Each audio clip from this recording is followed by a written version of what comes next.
கோயம்புத்தூர் மாவட்டத்தில் எழுச்சியை பார்க்கும் போது நிச்சயம் இந்த முறை கோவையில அனைத்து தொகுதியிலையும் நாம மிகப்பெரிய வெற்றியை பெற போறோங்கிறது உறுதி.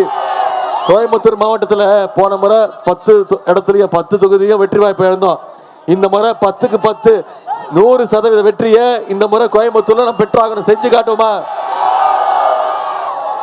இந்தி திணிப்புக்கு எதிராக ராணுவத்தையே சந்திச்ச வீரமும் துணிச்சலும் மிக்க இந்த கோவை மண், கோவை இளைஞர்கள்லாம் உங்களை எல்லாம் சந்திக்கும் போது எனக்கு மிகுந்த பெருமையா இருக்கு. நம்முடைய வெற்றி வேட்பாளர் கவிதா கல்யாண சுந்தர் அவர்களே நம்முடைய முதலமைச்சர் அவர்கள் உங்களிடத்துல ஒப்படைச்சிருக்கிறாங்க. ஒரு நல்ல வேட்பாளரை ஒப்படைச்சிருக்கிறாங்க. விவசாயிகள் நெசவாளர்கள் நிறைஞ்ச தொகுதி இந்த மேட்டுப்பாளையம் தொகுதி. உங்களுடைய கோரிக்கைகள் எல்லாம் நம்முடைய சகோதரி அவர்கள் நீங்க வெற்றி பெற வச்சீங்கன்னா நிச்சயம் நிறைவேற்றி காட்டுவார். இந்த தொகுதியில் இருக்கக்கூடிய ஒவ்வொரு கிராமத்துக்கும் வந்து ஒவ்வொரு வீட்டுக்கும் வந்து உங்களுடைய குறைகளையா கேட்டு அதையெல்லாம் நிவர்த்தி செய்கின்ற பணிகளில் தன்னை முழுசா ஈடுபடுத்திக் கொள்வார். குறிப்பா பெண்கள் மற்றும் இளைஞர்களுடைய வாழ்வாதாரத்துக்கான திட்டங்களை இந்த தொகுதிக்கு நிச்சயம் நம்முடைய முதலமைச்சர் சொல்லி கொண்டு வருவார். மக்களுக்கு சேவை செய்யணும்னு அப்படிங்கிற முழு ஆர்வத்தோட மக்களுக்கு தொண்டு செய்யணுங்கிற முழு ஆர்வத்தோட வந்திருக்கிறார். ஒன்னு யோசிச்சுக்கோங்க, வெறும் தேர்தல் மட்டும் மக்களை சந்திக்கிற இயக்கம் திராவிட முன்னேற்ற கழகம் கிடையாது.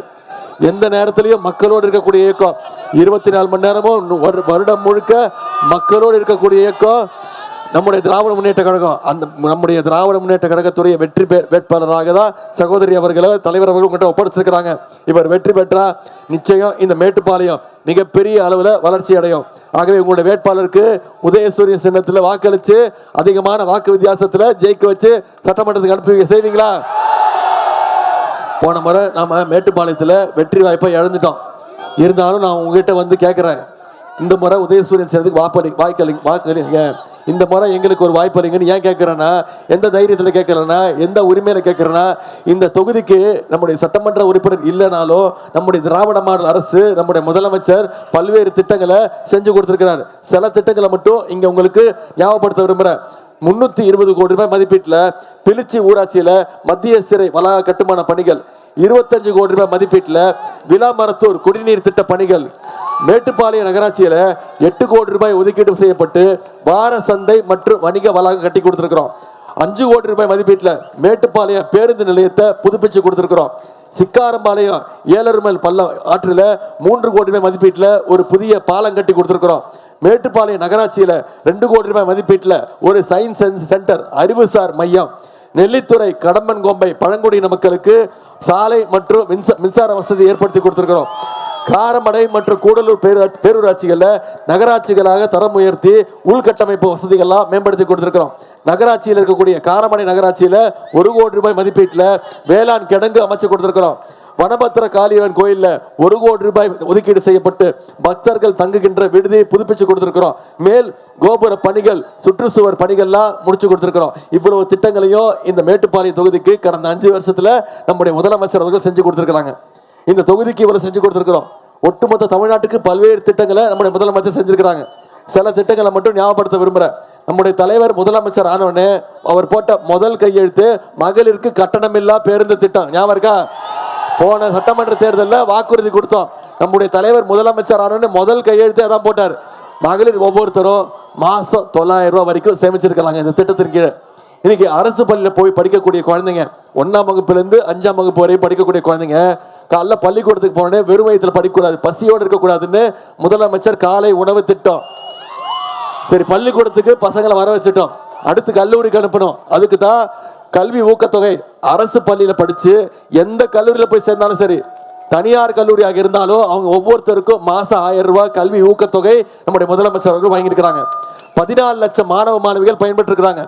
இப்போ 2 மாசத்துக்கு முன்னாடி நம்முடைய முதலமைச்சர் அவர்கள் 10 லட்சம் கல்லூரி மாணவ மாணவிகளுக்கு இலவச லேப்டாப் திட்டத்தை அறிவிச்சு ஒரே மாசத்துல கொடுத்து முடிச்சிருக்கிறோம். இப்படி பல்வேறு திட்டங்களை நிறைவேற்றி கொடுத்திருக்கிறோம். எல்லாத்தை விட முக்கியம், உங்களுக்கு தெரியும், கலைஞர் மகளிர் உரிமை தொகை திட்டம். 1,31,00,000 மகளிருக்கு மாசம் 1000 ரூபாய் உரிமை தொகை நம்முடைய முதலமைச்சர் அவர்கள் வாங்கி வராங்க. வருதா? அந்த திட்டத்தை நிப்பாட்டுறதுக்கு முயற்சி பண்ணாங்க. பிஜேபியும் அதிமுகவும் சேர்ந்து உரிமை தொகை திட்டத்தை தேர்தலை காரணம் காட்டி 3 மாசம் நிப்பாட்டுவதற்கு நீதிமன்றத்துக்கு போனாங்க. நம்முடைய தலைவர் முதலமைச்சர் என்ன பண்ணாரு? 1000 ரூபாய் கொடுக்கறத நிப்பாட்டுறீங்களா, முயற்சி பண்றீங்களா, நான் 5000 ரூபாய் கொடுப்பேன் பாரு அப்படின்னு சொல்லி கொடுத்தாங்களா இல்லையா? பிப்ரவரி மாசம், மார்ச் மாசம், ஏப்ரல் மாசம் 3 மாசத்துக்கு சேர்த்து 3000. கோடை கால சிறப்பு நிதி 2000, 5000 ரூபாய். 1,31,00,000 குடும்பங்களுக்கு, 1,31,00,000 மகளிருக்கு காலையில 6 மணிக்கு முதலமைச்சர் அனுப்பிச்சு விட்டாரு. முதலமைச்சர் காலைல 6 மணிக்கு அனுப்பிச்சாரு. மகளிர்லாம் காலைல 9 மணிக்கு பேங்குக்கு போய் பணத்தை எடுத்துட்டாங்க. ஏன்னா மோடி அரசு பேங்க்ல மினிமம் பேலன்ஸ் இல்லைன்னு சொல்லி உரிமை தொகையை எடுத்துருவாங்கன்னு ஷார்ப்பா மகளிர் போய் பணத்தை எடுத்தாங்க. அதே மாதிரி ஷார்ப்பா வர்ற 23ஆம் தேதி வாக்குச்சாவடிக்கு போய் வாக்கு பெட்டியில முதல் இடத்துல முதல் பேரு சகோதரி கவிதா கல்யாண சுந்தரம் அவங்க பேர் இருக்கும். அதுக்கு பக்கத்துல உதயசூரியன் சின்னம் இருக்கும். அதுல வாக்களிச்சு எப்படி வாக்கு பெட்டியில முதல் இடத்துல அவங்க பேர் இருக்கும், அதே மாதிரி 4ஆம் தேதி வாக்கு எண்ணிக்கையிலையும் முதல் இடத்துல கவிதா கல்யாண சுந்தரம் அவங்க பேர் வரணும். உதயசூரியன் மீண்டும் மேட்டுப்பாளையத்தில் ஜெயிச்சாச்சு அப்படிங்கிற வெற்றி செய்தி வரணும். வந்து செஞ்சு காட்டுவீங்களா? இப்ப நம்ம தலைவர் சில வாக்குறுதியும் கொடுத்திருக்கிறார். என்ன வாக்குறுதி? உரிமை தொகையை கொடுத்துக்கிட்டு இருக்கோம்ல.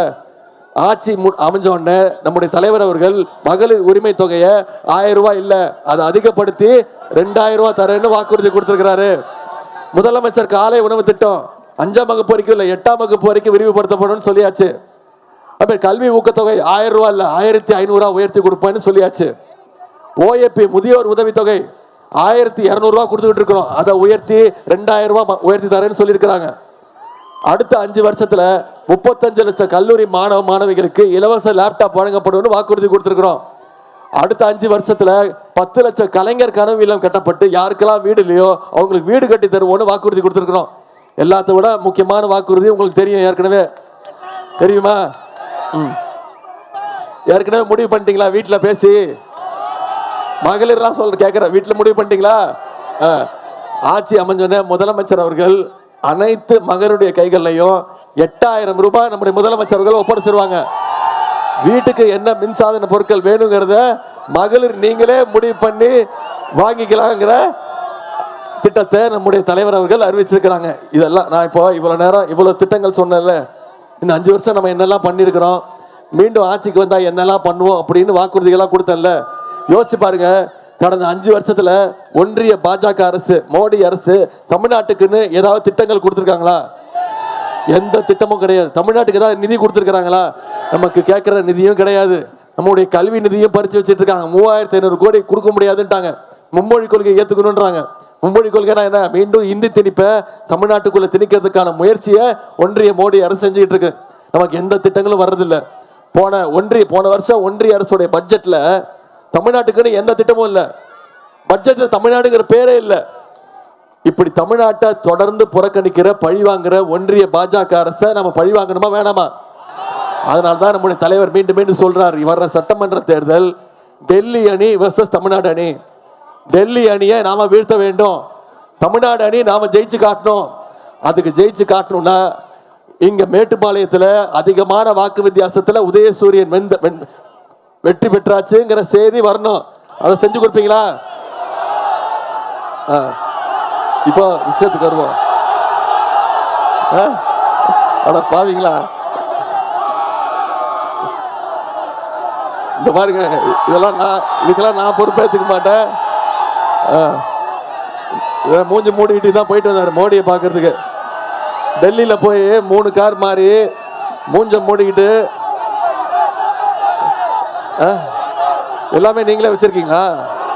பிரிண்ட் போட்டு கொடுத்துருக்கீங்களா? பிளெக்ஸ் வச்சிருக்க, பிளெக்ஸ் வேற அடிச்சிட்டீங்களா?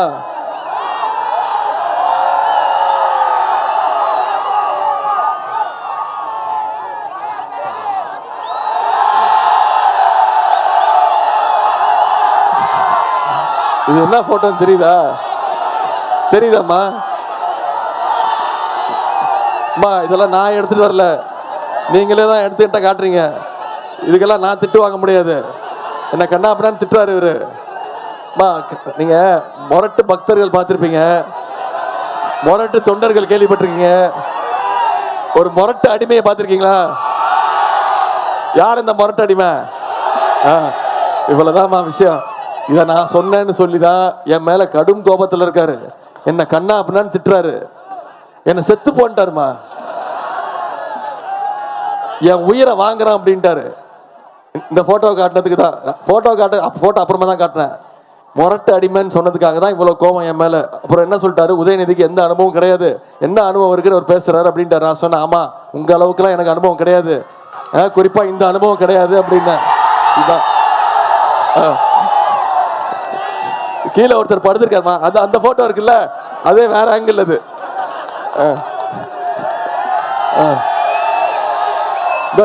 இந்த அனுபவம் எனக்கு கிடையாது தான். பதவிக்காக பொறுப்புக்காக போய் யார் காலையும் விழுந்த அனுபவம் எனக்கு கிடையாது, நிச்சயம் கிடையாது. யாருக்காகவும் குறிப்பா சங்கி கூட்டத்துக்கிட்ட பயப்படுற அனுபவம் எனக்கு கிடையாது அப்படின்னா. இதைத்தாம்மா சொன்னேன். இப்போ இந்த போட்டோ மறந்துருங்க, சரியா? இப்ப என்ன தெரியுமா சொல்லிட்டாரு, ஆமா நான் அந்த அம்மா காலில் விழுந்தேன், என்ன தப்பு, என்ன முதலமைச்சர் ஆக்கினாங்க நான் விழுந்தேன் அப்படின்ட்டாரு. நான் சொன்னேன், நீங்க போய் காலில் விழுந்தது தப்பு கிடையாது, அதுக்கப்புறமா அந்த அம்மா காலையை வாரி விட்டாரு, அதைத்தான் நான் சொன்னேன். இப்போ அந்த அம்மா உள்ள வந்துட்டாங்க, சசிகலாமே கேட்க ஆரம்பிச்சிட்டாங்க. இப்போ அவங்க ரெகுலரா கேட்கறாங்க, அந்த தம்பி உதயநிதி சொல்றது கரெக்ட் தானே, அந்த போட்டோல இருக்கிற நீ தானே, என் காலில் விழுந்தது நீ தானே சொல்ல ஆரம்பிச்சிட்டாங்க. அது மட்டும் இல்ல, அவங்க இன்னொன்னு சொல்றாங்க, என்ன சொல்றாங்க, நாய்க்குட்டி எல்லாத்தையும் நீங்களே பேசிட்டா நான் என்ன பேசுறது, நாய்க்குட்டிக்கு ஒரு பிஸ்கெட் போட்டா கூட 4 நாள் காலை சுத்தி சுத்தி வரும், நீ என் காலை வாரி விட்டுட்டு நன்றி இல்லாத. இதெல்லாம் நான் சொல்லமா, சசிகலாமா சொன்னது. எல்லாத்தையும் என் மேல எழுதிடாதீங்க, சரியா? நம்முடைய தலைவர் மீண்டும் மீண்டும் சொல்றார், இந்த அடிமை கூட்டத்தை, சங்கி கூட்டத்தை தமிழ்நாட்டுக்குள்ள நுழைய விடக்கூடாது, நிச்சயம் விடக்கூடாது. பிஜேபி இந்தியாவில் இருக்கக்கூடிய பல்வேறு மாநிலங்களுக்கு உள்ள பூந்துட்டாங்க, குறுக்கு வழியிலையோ இல்ல நேர் வழியிலையோ எப்படியோ அங்க போய் ஆட்சியை பிடிச்சிடுறாங்க. ஆனா தமிழ்நாட்டுக்குள்ள மட்டும் அவங்களால நுழைய முடியவே இல்லை. மீண்டும் மீண்டும் முயற்சி பண்றாங்க. டீலிமிட்டேஷனா அதுல வெற்றி பெற்றுட்டோம், இப்ப கேன்சல் பண்ணிட்டாங்க, முடியாதுன்ட்டாங்க. நாம தான் முதல்ல எதிர்ப்பு தெரிவிச்சோம். டீலிமிட்டேஷன் ஒன்று கொண்டு வந்தாங்கம்மா, தொகுதி மறு வரையறை. இதை போன வருஷமே நம்முடைய தலைவர் தான் இந்தியாவிலே முதல் தலைவரா எல்லா முதலமைச்சரையும் வர வச்சு ஒரு கூட்டம் நடத்தணும், சென்னையில் ஒரு ஆலோசனை கூட்டம் நடத்தணும். இதை எதிர்த்தோம். இப்போ அதை கொண்டு வர பார்த்தாங்க. என்ன அந்த டீலிமிட்டேஷன் அப்படின்னா, தமிழ்நாட்டில் இப்போ 39 தொகுதி இருக்கா நாடாளுமன்ற தொகுதி, இந்தியாவில் மொத்தம் 543 தொகுதி.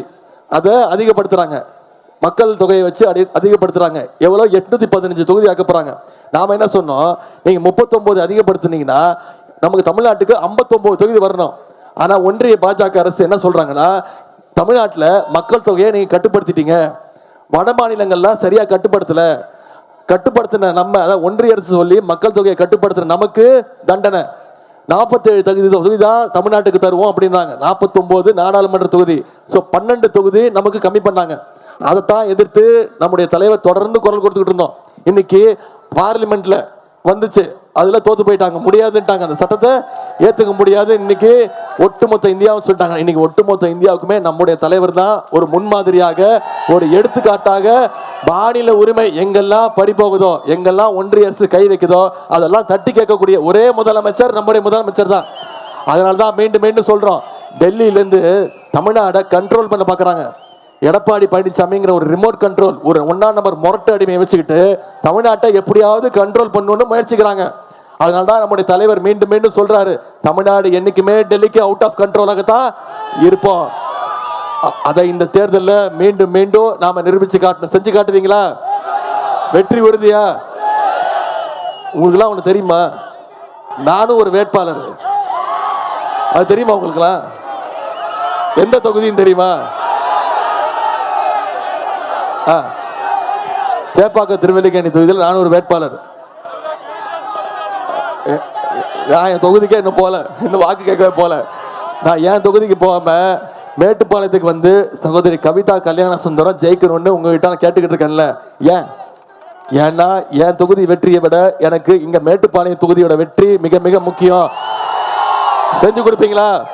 சேப்பாக்க திருவல்லிக்கேணி தொகுதி வெற்றிய வாக்கு வித்தியாசத்தை விட அதிகமான வாக்கு வித்தியாசத்துல மேட்டுப்பாளையத்துல சகோதரி கவிதா கல்யாண சுந்தரம் அவர்களை நீங்க ஜெயிக்க வச்சு அனுப்புவீங்களா? நிச்சயம் செய்வீங்களா? நான் ஒன்னே ஒண்ணு சொல்றேன், இன்னைக்கு தேதி 17, தேர்தல் நாள் 23, இன்னும் 6 நாட்கள் இருக்கு, சரியா? உதயநிதி வந்தாரு, போய் பார்த்தோம், போட்டோ எல்லாம் காமிச்சாரு, கை தட்டணும், திட்டங்களை பத்தி சொன்னாரு, வாக்குறுதிகள் கொடுத்திருக்கிறாரு, கலைஞ்சு போயிட்டான்னு போயிடக்கூடாது. அடுத்த 6 நாட்கள் நீங்க ஒவ்வொருத்தரும் உங்க பகுதியில் இருக்கக்கூடிய மக்கள் ஒவ்வொருத்தரையும் சந்திச்சு வாக்கு கேளுங்க, பிரச்சாரம் பண்ணுங்க.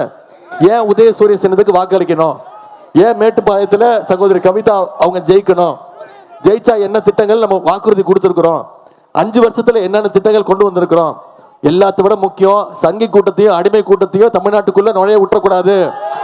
அந்த பிரச்சாரத்தை அடுத்த 6 நாட்கள் நீங்க ஒவ்வொருத்தரும் பண்ணீங்கன்னா நிச்சயம் மேட்டுப்பாளையத்துல 50,000 வாக்கு வித்தியாசத்துல சகோதரி கவிதா அவர்களை ஜெயிக்க வச்சு காட்டணும். செய்வீங்களா? நிச்சயமா. உங்களை எல்லாம் அன்போடு கேட்கிறேன், பண்போடு கேட்கிறேன், பாசத்தோடு கேட்கிறேன், உரிமையோடு கேட்கிறேன், உங்க வீட்டு பிள்ளையாக இருந்து கேட்கிறேன், தலைவருடைய மகனாக இருந்து கேட்கிறேன், இன்னும் பெருமையா பூரிப்பா சொல்லணும்னா கலைஞருடைய பேரனாக இருந்து கேட்கிறேன். உதயசூரியன் சின்னத்துல வாக்களிங்க. சகோதரி கவிதா கல்யாண சுந்தரம் அவர்களை அதிகமான வாக்கு வித்தியாசத்தை ஜெயிக்க வைங்க. உங்களுடைய அன்புக்கும் வரவேற்புக்கும் நன்றி நன்றி நன்றி.